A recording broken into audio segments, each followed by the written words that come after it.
ಪ್ರಿಯ ವೀಕ್ಷಕರೇ, ನಾನು doctor P K Praveen Babu, Ayurveda ಮತ್ತು ನಾಭಿ ಚಿಕಿತ್ಸಾ ತಜ್ಞರು, ಉತ್ತಮ್ ಬಡಾವಣೆ, ಚಿತ್ರದುರ್ಗ ರೋಡ್, ದಾವಣಗೆರೆ. ನಮ್ಮ ಸಂಪೂರ್ಣ ವಿಳಾಸ ಇದೇ ವಿಡಿಯೋನ ಡಿಸ್ಕ್ರಿಪ್ಷನ್ ಬಾಕ್ಸಲ್ಲಿ ಲಭ್ಯ. ಅವಶ್ಯಕತೆ ಇದ್ದಂಥವರು ಗಮನಿಸಬಹುದು. ಇವತ್ತಿನ ವಿಷಯ ಅಡುಗೆ ಎಣ್ಣೆಯ ವಿಚಾರ. ಅಡುಗೆಗೆ ಎಣ್ಣೆಯನ್ನು ಬಳಕೆ ಮಾಡಬೇಕೋ ಬೇಡವೋ, ಮಾಡೋದಾದರೆ ಯಾವುದು, ಎಷ್ಟು, ಯಾಕೆ ಅದನ್ನೇ ಬಳಕೆ ಮಾಡಬೇಕು, ಯಾಕೆ ಇದನ್ನು ಬಳಕೆ ಮಾಡಬಾರ್ದು ಅನ್ನೋ ವಿಚಾರವಾಗಿ ಕೂಲಂಕುಷವಾಗಿ ನಾನು ಎಕ್ಸ್ಪ್ಲೇನ್ ಮಾಡಲಿಕ್ಕೆ ಹೊರಟಿದ್ದೇನೆ. ಯಾವುದೂ ಕೂಡ ನನ್ನ ಸ್ವಂತಿಕೆ ಇರಲ್ಲ, ಎಲ್ಲದೂ ಕೂಡ ಗ್ರಂಥಾಧಾರಿತ. ವೀಕ್ಷಕರೇ, ಎಣ್ಣೆಯ ಬಳಕೆ ನಮ್ಮ ಆಹಾರದಲ್ಲಿ ಅತ್ಯವಶ್ಯ. ಏಕೆ ನೀವು ಕೇಳ್ತೀರಿ, ಸರ್ ಕೆಲವರೆಲ್ಲ ಡಾಕ್ಟರ್ಸ್ ಹೇಳ್ತಾರೆ ಎಣ್ಣೆ ಬಳಕೆ ಮಾಡಬೇಡಿ, ಹಾರ್ಟ್ ಪ್ರಾಬ್ಲಮ್ ಆಗ್ತದೆ, ಬ್ಲಾಕೇಜಸ್ ಆಗ್ತದೆ, ಹಾಗೆ ಎಲ್ಲ ಹೇಳ್ತಾರಲ್ಲ. ಯಾರ ಮಾತು ಕೇಳಲಿ, ನಿಮ್ಮ ಮಾತು ಕೇಳಲ್ಲ, ಅವ್ರ ಮಾತು ಕೇಳಲ್ಲ? ವೀಕ್ಷಕರೇ, ನೀವು ಯಾರ ಮಾತು ಕೇಳ್ತಿರೋ ಬಿಡ್ತಿರೋ ನಿಮಗೆ ಬಿಟ್ಟಂಥ ವಿಚಾರ. ಅದರಲ್ಲಿರೋಂತಹ ಪ್ಲಸ್ ಆ್ಯಂಡ್ ಮೈನಸಸ್ಸನ್ನು ನಾನು ನಿಮಗೆ ಹೇಳ್ತೇನೆ. ವೀಕ್ಷಕರೇ, ನಾಸ್ತಿ ಶೂಲಂ ಬಿನಾ ವಾತಃ. ದೇಹದಲ್ಲಿ ಎಲ್ಲ ರೀತಿಯ ನೋವುಗಳಿಗೆ ವಾತ ಕಾರಣ. ನಾಸ್ತಿ ಶೂಲಂ ಅಂದರೆ ಶೂಲ ಇಲ್ಲೇ ಇಲ್ಲ, ಬಿನಾ ವಾತ, ವಾತದ ವಿನಃ ಶೂಲ ಇಲ್ಲ ಅಂತಂದು. ದೇಹದಲ್ಲಿ ವಾತ ಪ್ರಕೋಪ ಆಯಿತು, ವಾತ ವೃದ್ಧಿ ಆಯಿತು ಅಂತಂದರೆ ದೇಹದಲ್ಲಿ ಎಲ್ಲೆಲ್ಲಿ ಬೇಕಾದಲ್ಲಿ ನೋವುಗಳು ಬರ್ತಾವೆ.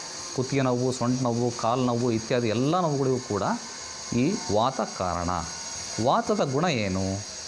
ರೂಕ್ಷತೆಯನ್ನು ಉಂಟು ಮಾಡುವುದೇ ಈ ವಾತದ ಗುಣ. ಹೆಂಗೆ ಹೇಳ್ತೀರಿ ರೂಕ್ಷತೆಯನ್ನು ಉಂಟು ಮಾಡುವುದು, ಒಣಗಿಸುವುದು ಈ ವಾತದ ಗುಣ ಅಂತ ತಾವು ಕೇಳೋದಾದರೆ, ಮೂಡು ಗಾಳಿ ಸೀಸನಲ್ಲಿ ಗಾಳಿ ಜಾಸ್ತಿ ಇರ್ತದೆ. ಅದು ಪೂರ್ವ ದಿಕ್ಕಿನಲ್ಲಿ ಬೀಸುವಂತಹ ಗಾಳಿ. ಇಂಥ ಸೀಸನಲ್ಲಿ ನಿಮ್ಮ ಚರ್ಮ ಒಣಗೋದಿಲ್ವೇ? ತುಟಿ ಬಿರಿ ಬೀಳೋಲ್ವೇ? ಹಿಮ್ಮಡಿಗಳು ಒಡೆಯೋದಿಲ್ವೇ? ಮುಖ ಹೊರಟಾಗೋದಿಲ್ವೇ? ಚರ್ಮ ಒಣಗೋದಿಲ್ವೇ? ಅರ್ಥಾತ್ ಗಾಳಿ ಜಾಸ್ತಿ ಇತ್ತು ಅಂತಂದರೆ ದೇಹವನ್ನು ಒಣಗಿಸ್ತದೆ. ಒಂದು ಟವಲನ್ನು ನೆನೆಸಿ ಮನೆ ಒಳಗಡೆ ಒಣಗಾಕ್ತೀರಿ ತೊಳೆದು. ಆ ಒಣಗಾಕಿರೋ ಅಂತಹ ಟವಲ್ ಹೆಂಗೆ ಒಣಗ್ತು? ಮನೆ ಒಳಗಡೆ ಬಿಸಿಲಿರುತ್ತಾ? ಇಲ್ವಲ್ಲ. ಹೆಂಗೆ ಒಣಗ್ತು? ಮನೆ ಒಳಗಿರುವಂತಹ ವಾತದಿಂದ, ಗಾಳಿಯಿಂದ ಅದು ಒಣಗ್ತು. ಅರ್ಥಾತ್ ದೇಹದಲ್ಲಿ ಯಾವಾಗ ವಾತ ಜಾಸ್ತಿ ಆಗ್ತದೆ, ರೂಕ್ಷತೆಯನ್ನು ಉಂಟು ಮಾಡ್ತದೆ, ದೇಹವನ್ನು ಒಣಗಿಸ್ತದೆ. ದೇಹವನ್ನು ಒಣಗಿಸೋದು ಅಂದರೆ ಅರ್ಥ ಏನು? ದೇಹದಲ್ಲಿರುವಂತಹ ಎಣ್ಣೆಯ ಅಂಶವನ್ನು, ಜಿಡ್ಡಿನ ಅಂಶವನ್ನು ಒಣಗಿಸೋದು, ಜಾಯಿಂಟ್ಸಲ್ಲಿರುವಂತಹ ಸೈನವಿಲ್ ಫ್ಲೂಯಿಡ್ ಲಿಕ್ವಿಡನ್ನು ಒಣಗಿಸೋದು ಅಂತ ಅರ್ಥ. ಯಾವಾಗ ಎಣ್ಣೆ ಅಂಶ ಒಣಗ್ತು, ಮೂಳೆಗಳು ಉಜ್ತವೆ, ಉಜ್ಜಿ ಸವಕಳಿ ಸ್ಟಾರ್ಟ್ ಆಗ್ತವೆ, ನೋವುಗಳು ಸ್ಟಾರ್ಟ್ ಆಗ್ತವೆ. ಹಿಂಗೆ ಆಗಬಾರದು ಅಂತಂದರೆ ಈ ರೂಕ್ಷತೆ, ವಾತದ ಗುಣ ರೂಕ್ಷತೆ, ರೂಕ್ಷತೆಯ ವಿರುದ್ಧ ಗುಣ ಸ್ನಿಗ್ಧತೆ. ಸ್ನಿಗ್ಧತೆ ಇರುವಂಥ ಆಹಾರವನ್ನು ಬಳಕೆ ಮಾಡಬೇಕು. ಸ್ನಿಗ್ಧ ಇರೋಂಥ ಆಹಾರ ಯಾವುದು? ತೈಲ, ಎಣ್ಣೆ ನಿಮ್ಮ ದೇಹಕ್ಕೆ ಸ್ನಿಗ್ಧತೆಯನ್ನು ಕೊಡ್ತದೆ. ಸ್ನಿಗ್ಧತೆ ಇರೋಂಥ ಆಹಾರವನ್ನು ತಗೊಂಡಾಗ ವಾತ ವೃದ್ಧಿ ಆಗಿರೋಂಥದ್ದು ಶಮನ ಆಗ್ತದೆ. ವಾತ ಶಮನ ಆಯಿತು ಅಂದರೆ ನೋವುಗಳು ಕಡಿಮೆ ಆಗ್ತವೆ. ಸೊ ಅರ್ಥಾತ್ ನಮ್ಮ ದೇಹಕ್ಕೆ ಎಣ್ಣೆಯ ಅಂಶದ ಅವಶ್ಯಕತೆ ಇದೆ ಅಂತ ಪ್ರೂವ್ ಆದಂಗೆ ಆಯ್ತಲ್ಲ. ಓಕೆ, ಅರ್ಥ ಆಯಿತು ನಿಮಗೆ. ಯಾರು ಸರಿ ಯಾರು ತಪ್ಪು ಅನ್ನೋದನ್ನು ನೀವೇ ನಿರ್ಧಾರ ಮಾಡ್ಕೊಳ್ಳಿ. ಎಣ್ಣೆ ಬಳಕೆ ಮಾಡಬೇಕು ಅಂತ ಹೇಳಿದ್ರು ಸರಿನೋ, ಬಳಕೆ ಮಾಡಬಾರ್ದು ಅಂತ ಹೇಳಿದ್ರು ಸರಿನೋ, ನೀವು ನಿರ್ಧಾರ ಮಾಡ್ಕೊಳ್ತೀರಿ. ನೆಕ್ಸ್ಟ್, ಯಾವ ಎಣ್ಣೆ ಅಂತ ನಿಮ್ಮ ನೆಕ್ಸ್ಟ್ ಕ್ವಶನ್. ವೀಕ್ಷಕರೇ, ನೀವು ಯಾವ ಎಣ್ಣೆಯನ್ನು ಬಳಕೆ ಮಾಡಬೇಕು ಗೊತ್ತಾ? ಸ್ಮೋಕ್ ಪಾಯಿಂಟ್ ಜಾಸ್ತಿ ಇರುವಂತಹ ಎಣ್ಣೆಯನ್ನು ಬಳಕೆ ಮಾಡಬೇಕು. ಭಾಳ ಬೇಗ ಅದು ಸೀಬಾರ್ದು, ಭಾಳ ಬೇಗ ಹೊಗೆ ಕಟ್ಟಬಾರ್ದು ಅಂಥ ಎಣ್ಣೆಯನ್ನು ಬಳಕೆ ಮಾಡಬೇಕು. ನೀವು ಕಂಪೇರ್ ಮಾಡಿ, ರಿಫೈನ್ಡ್ ಆಯಿಲು ಬೇಗ ಸೀತದೆ, ಹೊಗೆ ಬರ್ತದೆ. ಅಥವಾ ಈ double refined, triple refined, Dalda ಈ ಥರದ ಎಣ್ಣೆಗಳು ಬೇಗ ಸೀತವೆ, ಬೇಗ ಹೊಗೆ ಬರ್ತದೆ. ಅದೇ ಶೇಂಗಾ ಎಣ್ಣೆ ಸ್ಮೋಕ್ ಪಾಯಿಂಟ್ ಭಾಳ ಇರ್ತದೆ, ಕೊಬ್ಬರಿ ಎಣ್ಣೆ ಸ್ಮೋಕ್ ಪಾಯಿಂಟ್ ಭಾಳ ಇರ್ತದೆ, ಎಳ್ಳೆಣ್ಣೆ ಸ್ಮೋಕ್ ಪಾಯಿಂಟ್ ಭಾಳ ಇರ್ತದೆ, ಸಾಸಿವೆ ಎಣ್ಣೆ ಸ್ಮೋಕ್ ಪಾಯಿಂಟ್ ಭಾಳ ಇರ್ತದೆ. ಈ ಥರ ಸ್ಮೋಕ್ ಪಾಯಿಂಟ್ ಜಾಸ್ತಿ ಇರುವಂತಹ ಎಣ್ಣೆಯನ್ನು ನಾವು ಬಳಕೆ ಮಾಡಬೇಕು. ಹಾಗಾದರೆ ಬೇಳೆಕಾಳುಗಳಿಂದ ಮಾಡಿರೋಂತಹ ಎಣ್ಣೆ ಒಳ್ಳೆಯದಾ, ಹಣ್ಣುಗಳಿಂದ ತಯಾರು ಮಾಡಿರೋಂಥ ಎಣ್ಣೆ ಒಳ್ಳೆಯದಾ, ಅಥವಾ ಅಕ್ಕಿಯಿಂದ ತಯಾರು ಮಾಡಿರೋಂಥ ಎಣ್ಣೆ ಒಳ್ಳೆಯದಾ? ಇದನ್ನು ನೀವು ಪ್ರಶ್ನೆ ರೂಪದಲ್ಲಿ ನನಗೆ ಕೇಳೋದಾದರೆ, ಹೆಚ್ಚಿನ ಕಷ್ಟಪಟ್ಟು ಹೆಚ್ಚಿನ ಪ್ರೊಸೆಸ್ಗಳನ್ನು ಮಾಡಿ ಹೆಚ್ಚಿನ ಕೆಮಿಕಲ್ಗಳನ್ನು ಬಳಕೆ ಮಾಡಿರುವಂತಹ ಎಣ್ಣೆ ಒಳ್ಳೆಯದಲ್ಲ. ಬೇಳೆಕಾಳುಗಳಿಂದ ಮಾಡಿರುವಂತಹ ಎಣ್ಣೆ ಅರ್ಥಾತ್ ಶೇಂಗಾ ಎಣ್ಣೆ ಅಥವಾ ಕೊಬ್ಬರಿ ಎಣ್ಣೆ ಅಥವಾ ಎಳ್ಳೆಣ್ಣೆ ಅಥವಾ ಸಾಸಿವೆ ಎಣ್ಣೆ ಇದು ಹೇರಳವಾಗಿ ಲಭ್ಯ. ಹೇರಳವಾಗಿ ಎಣ್ಣೆ ಈ ಎಳ್ಳಲ್ಲಿದೆ, ಹೇರಳವಾಗಿ ಎಣ್ಣೆ ಕೊಬ್ಬರಿಯಲ್ಲಿದೆ, ಹೇರಳವಾಗಿ ಎಣ್ಣೆ ಶೇಂಗಾದಲ್ಲಿದೆ.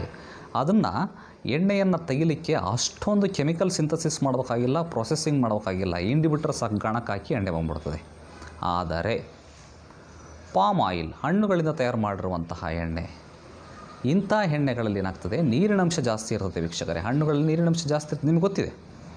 ಅದರಲ್ಲಿರುವಂತಹ ಎಣ್ಣೆಯನ್ನು ತೆಗಿಬೇಕು ಅಂತಂದರೆ ಪ್ರೊಸೆಸಿಂಗ್ ಭಾಳ ಬೇಕಾಗ್ತದೆ, ಕೆಮಿಕಲ್ ಸಿಂಥಸಿಸ್ ಭಾಳ ಬೇಕಾಗ್ತದೆ. ಅದು ಅಷ್ಟು ಸೂಕ್ತ ಅಲ್ಲ. ಇತ್ತೀಚಿನ ದಿನಮಾನಗಳಲ್ಲಿ ರೈಸ್ ಬ್ರೌನ್ ಆಯಿಲ್ ಅಂತ ಸಿಗ್ತದೆ ನೋಡಿ ವೀಕ್ಷಕರೇ. ಆ ಅಕ್ಕಿಯ ಮೇಲಿನ ತೌಡಿದೆಯಲ್ಲ, ತೌಡಿನಿಂದ ಎಣ್ಣೆಯನ್ನು ತೆಗಿಬೇಕು. ಅದರಲ್ಲಿ ಇನ್ನೆಷ್ಟು ಎಣ್ಣೆ ಸಿಗಬಹುದು? ಆ ತೌಡನ್ನು ಹಿಂಡಿ ಎಣ್ಣೆಯನ್ನು ತೆಗಿಬೇಕು ಅಂದರೆ ಅದಕ್ಕೆ ಎಷ್ಟೊಂದು ಪ್ರೊಸೆಸಿಂಗ್ ಮಾಡಬೇಕು, ಎಷ್ಟೊಂದು ಕೆಮಿಕಲ್ ಸಿಂಥಸಿಸ್ ಮಾಡಬೇಕಾಗ್ತದೆ. ಇದು ಅಷ್ಟು ಸೂಕ್ತ ಅಲ್ಲ ಅನ್ನೋದು ನನ್ನ ಅಭಿಪ್ರಾಯ. ಸೊ ನಿಮ್ಮ ಕನ್ಕ್ಲೂಷನ್ ಏನು? ಶೇಂಗಾ ಎಣ್ಣೆ ಬಳಕೆ ಮಾಡ್ಬೋದು, ಒಳ್ಳೆಯದು. ಕೊಬ್ಬರಿ ಎಣ್ಣೆ, ಎಳ್ಳೆಣ್ಣೆ ಅಥವಾ ಸಾಸಿವೆ ಎಣ್ಣೆಯನ್ನು ತಾವು ಬಳಕೆ ಮಾಡಬಹುದು. ಹಾಗಾದರೆ ಎಷ್ಟು ವೀಕ್ಷಕರೇ ಶೇಂಗಾ ಎಣ್ಣೆ, ಎಳ್ಳೆಣ್ಣೆ ಅಥವಾ ಸಾಸಿವೆ ಎಣ್ಣೆಯನ್ನು ನೀವು ಆಹಾರದಲ್ಲಿ ಸುಲಭವಾಗಿ ನಿಮಗೆ ಎಷ್ಟು ಬೇಕೋ ಅಷ್ಟು ಬಳಕೆ ಮಾಡಿರೂ ಏನು ತೊಂದರೆ ಇಲ್ಲ. ಆದರೆ ಆ ಎಣ್ಣೆಯನ್ನು ತಗೊಂಡ ನಂತರ ಅದನ್ನು ಕರಗಿಸುವಷ್ಟು ವ್ಯಾಯಾಮವನ್ನು ಮಾಡುವ ಶಕ್ಯರಾಗಿರ್ಬೇಕು ನೀವು. ಅದನ್ನು ಡೈಜೆಸ್ಟ್ ಮಾಡಿಕೊಳ್ಳುವಂತಹ ಕೆಲಸ ಕಾರ್ಯಗಳನ್ನು ತಾವು ಮಾಡಬೇಕು.